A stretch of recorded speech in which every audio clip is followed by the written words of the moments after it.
Doctor साहेब, माझं वय आता 50 आहे. या वयात नी रिप्लेसमेंट करता येईल आणि सेफ राहील का? हा खूपच चांगला प्रश्न आहे. तर मित्रांनो, आज जाणून घेऊया नी रिप्लेसमेंटसाठी योग्य वय कोणतं आहे. माझ्याकडे 2 प्रकारचे पेशंट येतात. एकाचं वय 50 पण गुडघा पूर्ण झिजला गेलेला आहे.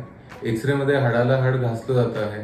रात्री दुखण्यामुळे झोप येत नाहीये आणि पेन किलर खाऊन खाऊन तर किडनीवर आता सूज यायला लागली आहे. आणि दुसऱ्या प्रकारचा पेशंट असतो, वय झालेला असतं 70 आणि थोडाफारच गुडघा दुखतो. थोडंफार फिजिओथेरपी एक्सरसाइज करून दुखणं कमी होतं. तर आता वयाच्या हिशोबाने नी रिप्लेसमेंट कोणाला योग्य ठरेल, तर ह्याचं उत्तर आहे की ज्याला दुखणं जास्त आहे त्याला नी रिप्लेसमेंटची गरज आहे. तर नी रिप्लेसमेंटची गरज कोणाला आहे हे 3 गोष्टींवरून आपण सांगू शकतो. पहिली गोष्ट, वेदना. जर तुमचा त्रास इतका आहे की रात्री झोपताना पेन किलर घेऊनच झोप लागते, तर तुम्हाला नी रिप्लेसमेंटची गरज आहे. दुसरा, डिफॉर्मिटी. तुमचे पाय किती वाकडे दिसत आहेत. तिसरा पॉइंट आहे लाईफची क्वालिटी.